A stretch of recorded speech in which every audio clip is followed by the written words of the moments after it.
Hi everyone, thanks for joining me for the full moon in Libra, and it's happening on March 31st, my dad's birthday. 8:37 a.m. Eastern, times are vary. Now that I've got the right chart out, I was looking at a completely different chart. But yeah, Mercury's going to be going, Mercury's not retrograde yet, but it's going to be by the time we get there, so I'm probably feeling that a little already. But here it is, the full moon in Libra. So let's just look at the Libra energy to start with. You know, Libra and its ruler is Venus. And so it's going to be a focus, a concentration on the Libra energy. The Libra energy is partnership.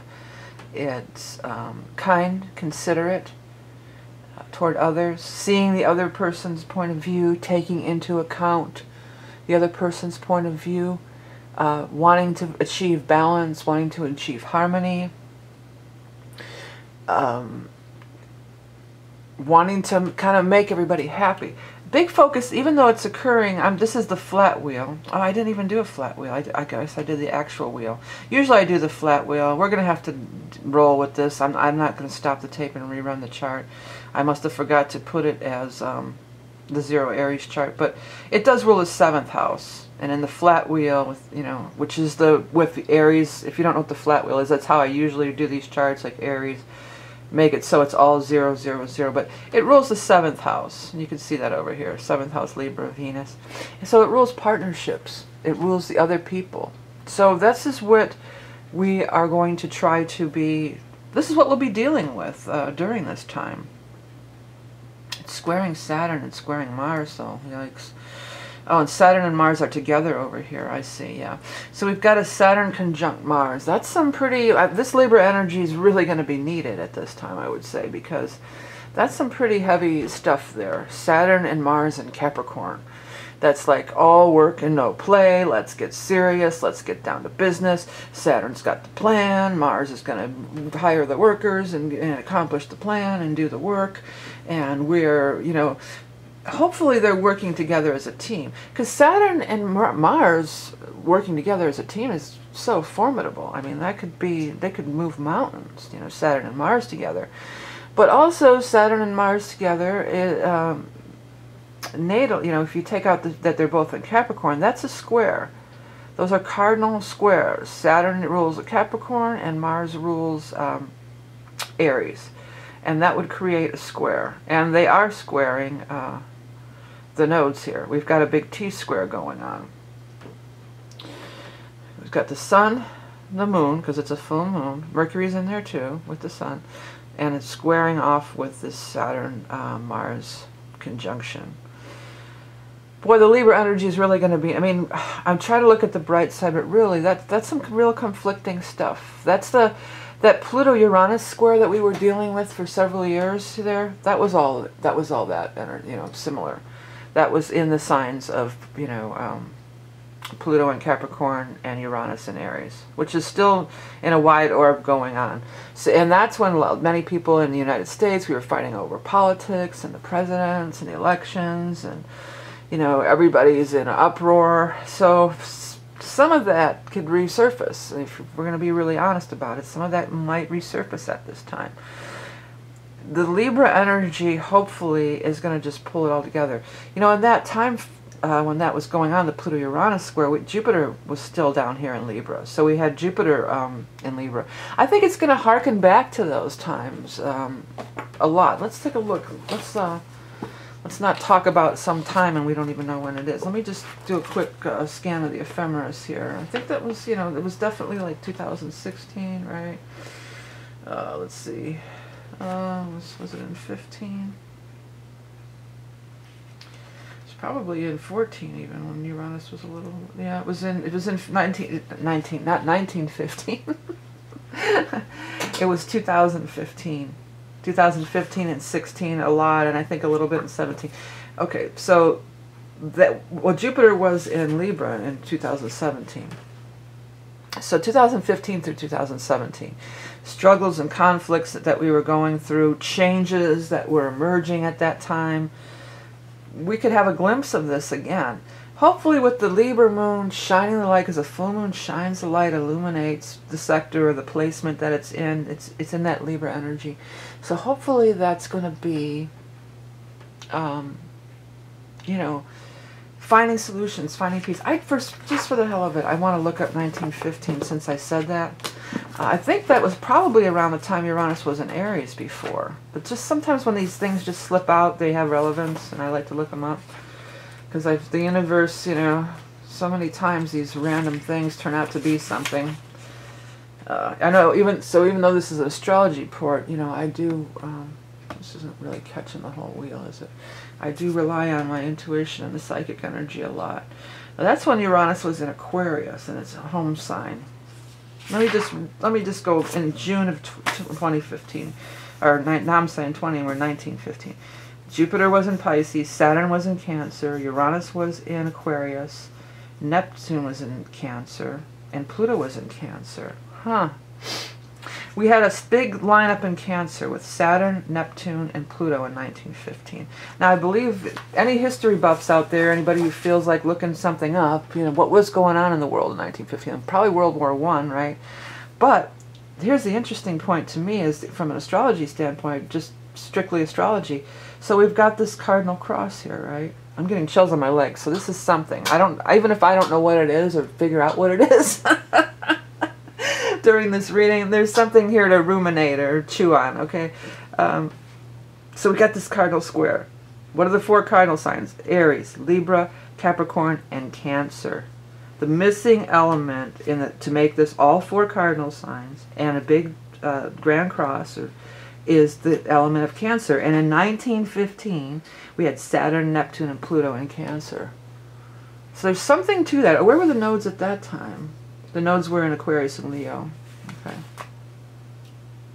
So that's not, I thought maybe it was, you know, wouldn't it be crazy if the nodes were in here again and the cross was this way, but that's not the case. So anyways, you know, the cardinal signs. Speaking of the cardinal signs, you know, we've just moved into the cardinal ingress, or the you know, there's 4 times a year we change season, and we always change season on these cardinal signs. Whenever the sun moves into this cardinal sign, whether it's Capricorn, Aries, Cancer, or Libra, it's the time that the seasons change. And I'm offering a reading on that, the equinox reading related to your chart. I'm going to talk about it later, but do check it out if you're interested. It'll be available for a limited time. But back to this. So this change of season thing, I feel that there's a lot of change with this. I really do feel like this could be a time, because that's what the Uranus-Pluto square was all about. It was struggling for change, struggling for change.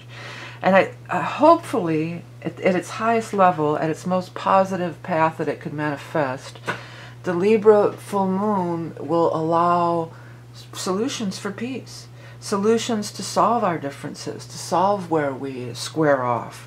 Offer a solution, because that's Libras are big on that. Libras are the what do you call it? The ambassadors. Here's, you know what I'm seeing? I'm seeing people shaking hands, and I'm hearing peace treaties. So that would be a lovely, beautiful way for this to manifest. Maybe. Oh, the nodes were in Leo and Aquarius. Did I just say that? The nodes are in Leo and Aquarius again. This isn't the nodes. Jeez, I'm sorry. Maybe sometimes it's better if I do review these. do a little review. I just open them up and go, you know. But yeah. But it was the opposite. Oh, this is crazy. I gotta go back. I'm sorry I'm losing. Finish that thought, Vic. Okay. I saw a vision of people shaking hands and a peace treaty. And one of them is dressed in some kind of a costume, almost like the Pope would wear. Maybe the Pope's going to facilitate some sort of agreement somewhere. I mean, I don't know. I'm not even sure it's the Pope. But check this out, man. So here's this here's this T-square. What was missing? The thing that was missing was the other side of this. The other side of Capricorn. So there's a T-square and it looks like this. Let's make it, because this doesn't really draw it that way. So it looks like this. Okay? And in 1915, it would have looked like this. In the spring of 1915, it would have looked like this. Okay? Because instead of Capricorn, it's opposite. There were big planets in Cancer. Okay, and Pluto was in Cancer, and it's opposite. Pluto's in Capricorn now, so it would have looked like this, okay? So then, check this out. The nodes, the For some reason I was thinking this is the nodes, but the nodes, check this out. The south node today is in Aquarius and the north node is in Leo. In 1915, the north node was in Aquarius and the south node was in Leo. So that was also flipped. Isn't that crazy? There's got to be some correlation somewhere. So I'm not going to stop and look it up right now, but history buffs or somebody want to look up, what was, I know probably World War I, right? There's got to be some correlation to 19. Let's go even further. Let's go to the spring of 1915 and the Libra full moon. I should run that chart. I mean, I can't do it right now, but let's go. When was the full moon in Leo? I mean, Libra. The full. Are you shitting me? Oh my God. The full moon in Libra in 1915 was on March 31st. Get the hell out of here. This is too crazy. I love it. So there's some crazy, I'm getting chills all over. There is some crazy correlation to that. And actually, at that point in time, Saturn had not moved into Cancer yet. It was still in Gemini. But Neptune and Pluto were in Cancer. The other thing is Jupiter was in Pisces. There was a lot of Pisces going on in that chart. On that day, there would have. Mercury was in Pisces. Mars was in Pisces. Jupiter was in Pisces. So thinking of Pisces and thinking of Cancer as opposed to Capricorn, you could say it's a kinder, gentler approach. You know, that's what came to mind. I'm going to zoom out a little bit so I don't have to be so cautious with this thing. It's not quite. There we go. How's that? It was a kinder, gentler world. That's what I heard. That's what I heard. So I know this is way out there, but that's how we roll with these readings. You know, we just let Spirit take us where it's going to take us. But there's definitely some correlation to that 1915. I'd love to hear your inputs. Please do leave them in the comments. I mean, after I finish this, I'll probably be looking at some stuff up myself, but it's too disruptive to stop, and I don't have my other computer here. I would just have to change, so I'm not going to do it. Okay, so yeah. I'm pretty sure there was war going on, World War I or something like that. But anyways, so it's about conflict resolution. That's what I just heard. I'm hearing pact, the word pact, you know, making a pact. And yeah, could be on the world stage. I hope that it would be on the world stage, and I think there's huge potential to that, because I definitely see, I think it's the Pope or somebody dressed like that. And it does feel like it's in Europe, and I do see them shaking hands. And oh, sorry about that. One thing after another, isn't it? I do see them shaking hands, and but we can bring it down a notch, bring it down to the real world or our personal lives, and you know, make a pact, make a peace treaty with somebody you know, or even, you know, on Uranus with the because Uranus is still in the mix with the squaring the Pluto and the nodes in Uranus. You know, how many of us have gotten into fights with people that aren't even like really in social media over all this crap, right?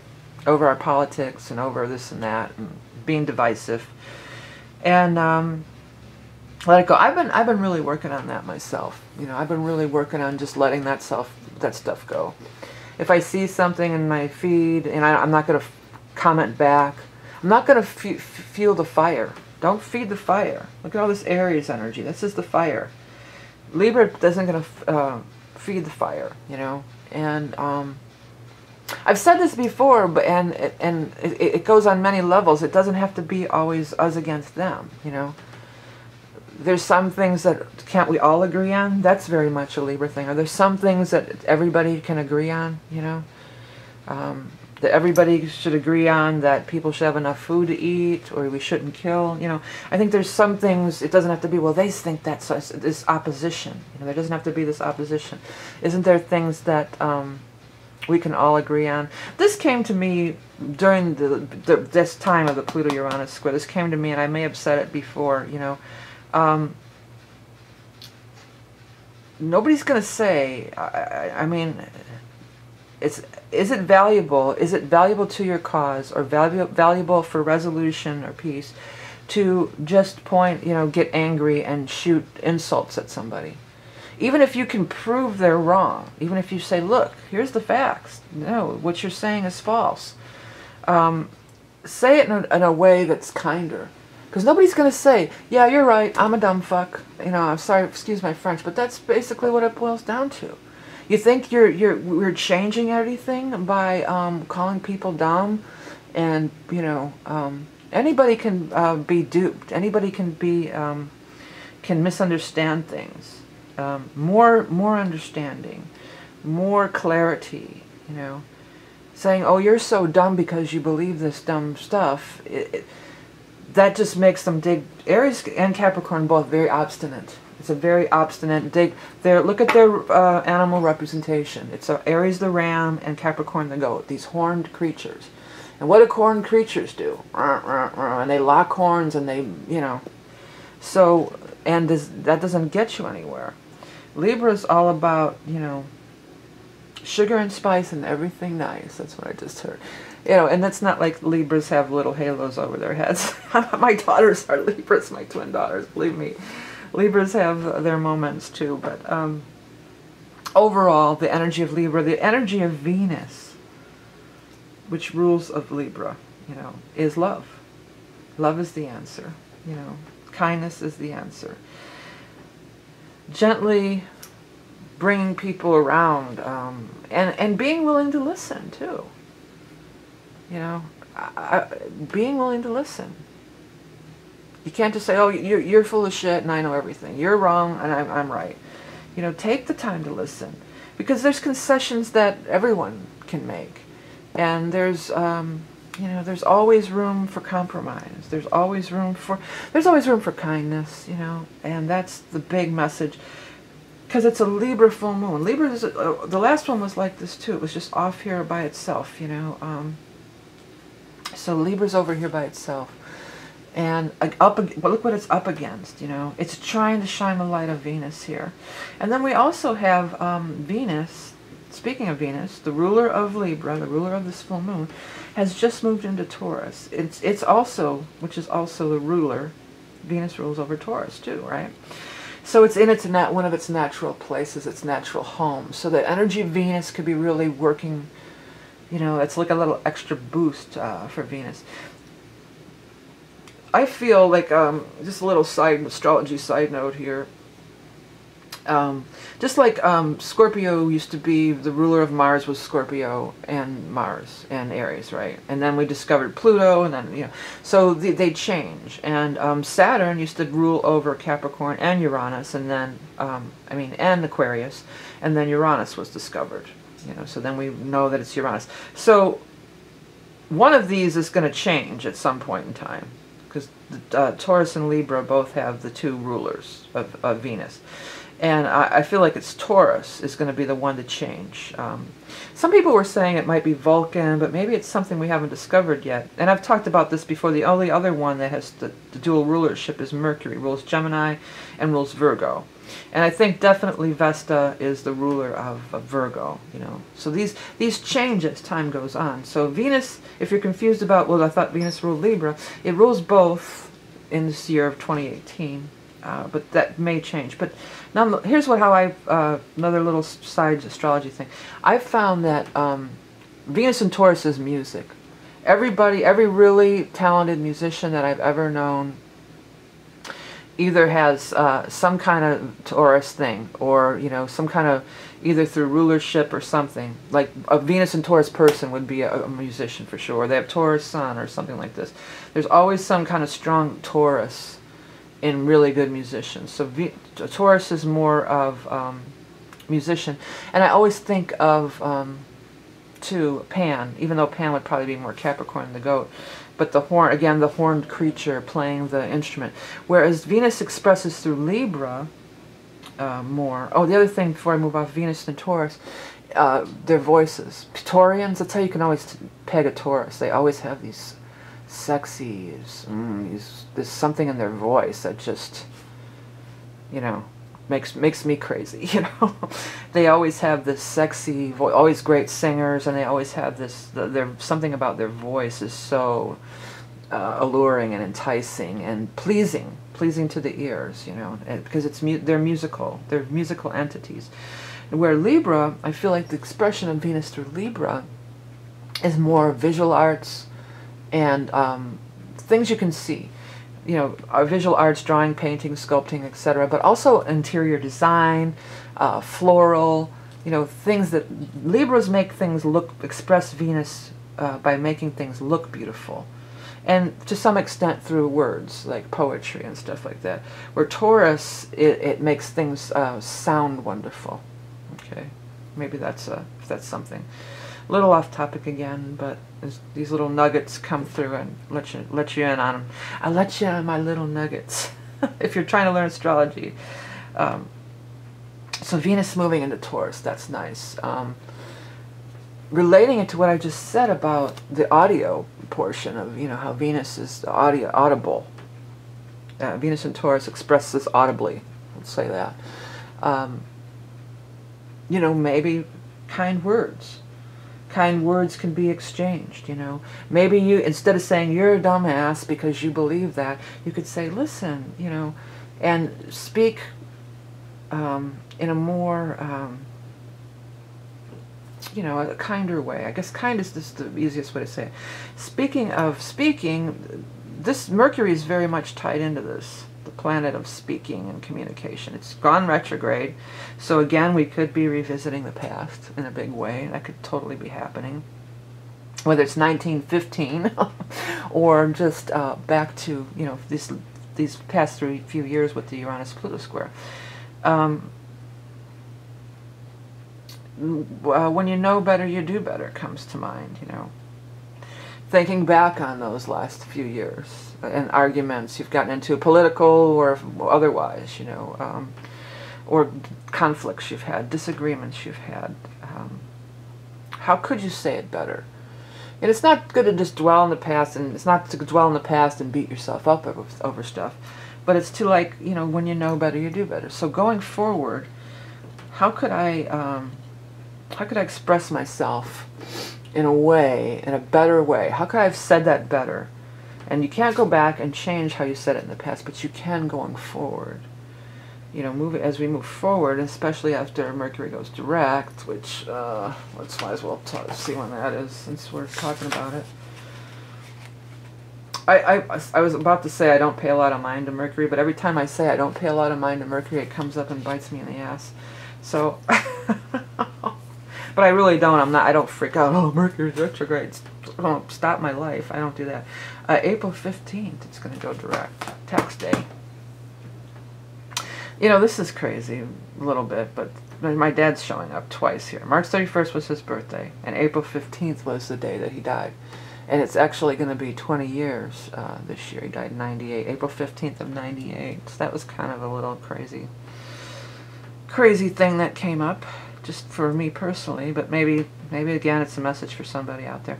We've got a lot of zeros. Things that we've got, Pallas has gone 0 Gemini. Venus has gone 0 Taurus. Chiron is going to make the big shift here pretty soon. I don't have a Chiron ephemeris in front of me. And we've just coming out of the, on March 20th, the big equinox when Aries turns 0. So it's a time of turning corners, time of turning pages. By the way, you know, I started doing these new and full moon charts when I started on YouTube, you know. But my entire life doing astrology, I never did.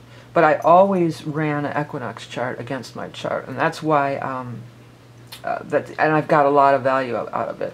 It kind of it can show you the upcoming season of what you might expect over the upcoming season, and so it's valuable. And I was thinking about it because I was looking through these charts. I go, you know, I haven't ran an equinox chart forever, and I used to do that religiously, and I got a lot out of it. And I go, well, you know, maybe I should just offer it as a reading for people, you know. This is 3C. I might as well just go ahead and show you real quick. The way this is set up, I have to get out of, they don't allow you to open dual folders, and it's in the same,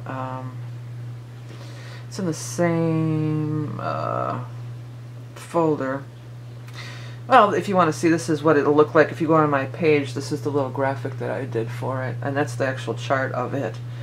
But this is what you'll get. You'll get a bi-wheel, and I'll talk about it. This will be your natal chart in the end, and this shows all the transits to it. And there's some key things that are going on that day that I will talk about as it relates to your chart.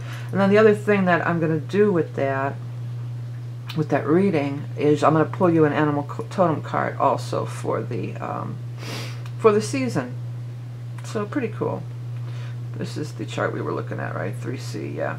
I don't know if you noticed, I run the whole year at one shot, so then they're just ready to go. I don't have to mess around with them. Yeah, so changes, turning corners, new beginning. It's a new season. In the Northern Hemisphere, it's the spring. You know, spring has sprung. The plants are blooming. Things are growing. It's a time to turn over a new leaf. You know, it's a great time to turn over a new leaf. And there's going to be energy available to help us do that. We will be revisiting the past, and we will be revisiting the Pluto-Uranus square in a big way. And that could be real tumultuous. So think, while Mercury is retrograde, you know, how during those times, or even if it's not those times, when dealing with conflict, when dealing with disagreements, when dealing with difficult people and situations, how could you have handled that better? Ask yourself that. How could I have handled that better? And then try to apply it going forward. You know, try to really apply it going forward. I kind of think I got off track, but I've just been not engaging with that. You know, I see people, they're still posting things that I think are completely absurd and ridiculous and don't support their lot in life. You know, I could, if I let it, I could get really pissed off at them. Or I just keep on scrolling, like keep on trucking. Like keep on scrolling. You know, you don't have to engage in it, you know. It's like, if you don't have anything good to say, don't say anything at all. And another thing is, by constantly giving attention and feeding the energy of what you don't want, you're only amplifying that, you know. So with the Libra full moon, find something positive to focus on. I know, oh, that's Pollyanna, that's sticking your head in the sand. No, that's shifting the energy towards the positive. This came up in one of the readings, that great old adage, the Native American one, about which wolf do you feed. You know, the one promotes anger, resentment, and all that, and then the other one promotes love, peace, and understanding, and so on. You can look it up.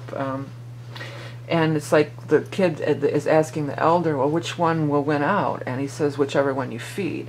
So by engaging with people and saying, no, no, no, and getting our dander up and getting in a big argument about something, I mean, that's not accomplishing anything, right? Well, that's something I've learned, okay? This is me talking. This is me going over some of my behaviors and getting really pissed off and blocking people, unfriending and blocking them, and, you know, doing my feed, and then I'm pissed off the whole day over something. Why? What? You know, why?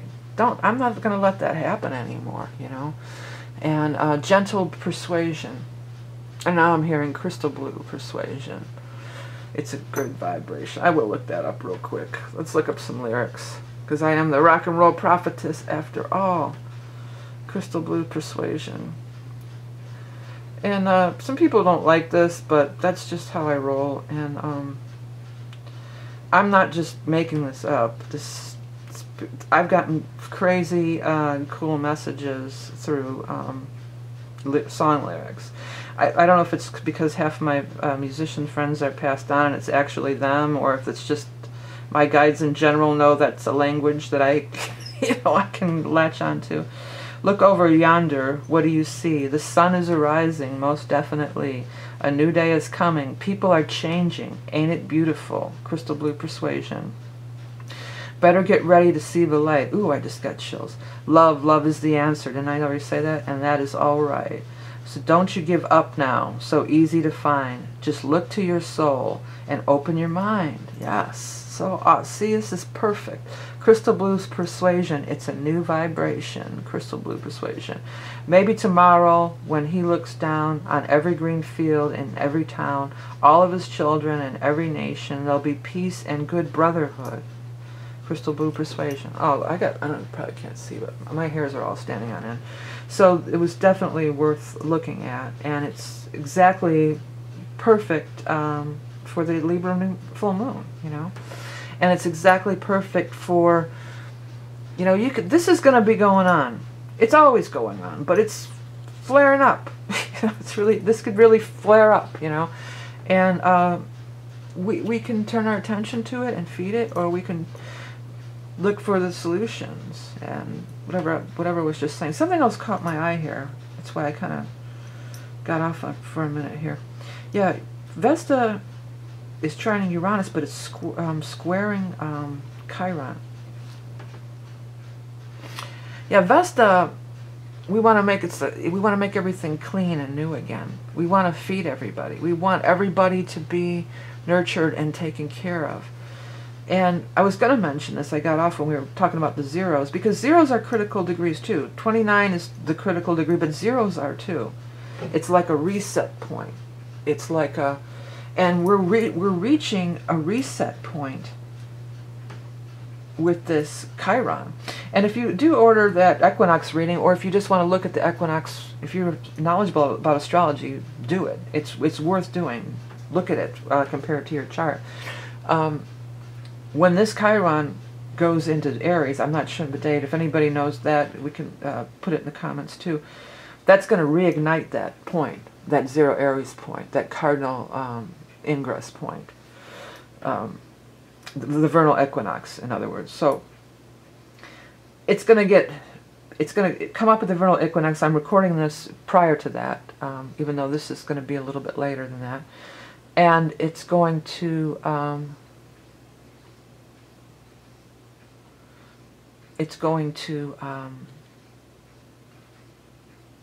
reignite it when that happens.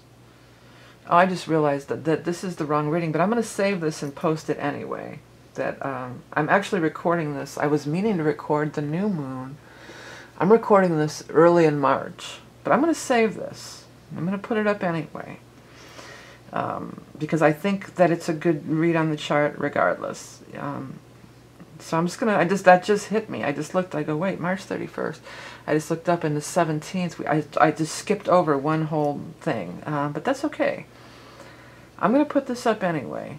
I'll wait a couple weeks. I'll just save it, and I'll put it up anyway. Because I think there's a lot of pertinent information here, and a lot of good stuff here.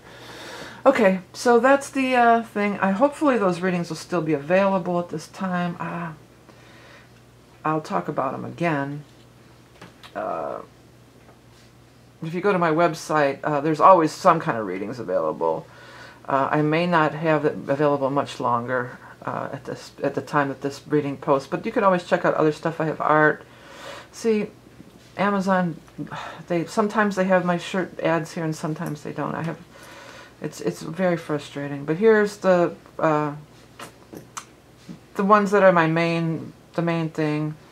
And then I have some empowerment women's ones too. Usually I have a whole bunch. I have animal totems. They're all broken down, but sometimes they're here and sometimes they're just missing. Amazon just decides not to display them. And it's nothing that I've done in the code. Oh, here, they're back. Oh, see? That's what I'm talking about? It's crazy.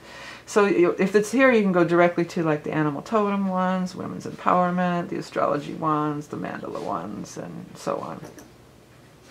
I have readings available, mandalas, all sorts of stuff. So I know this reading might have been a little disjointed, but I think that some good stuff came through anyway. So I want to thank you all for everything you do to support me and my channel, including liking, sharing, commenting. Remember that you are love and beauty incarnate. Have a great Libra full moon. I might, well, since this is, I'm not going to put this up for like a month.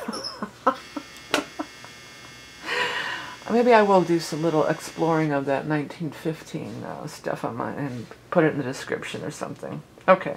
But anyways, if it's not there, and even if I do have something and you have further insights, you know, definitely throw them out there. Okay, so thanks everybody. Have a great full moon. I'll speak to you soon. Bye.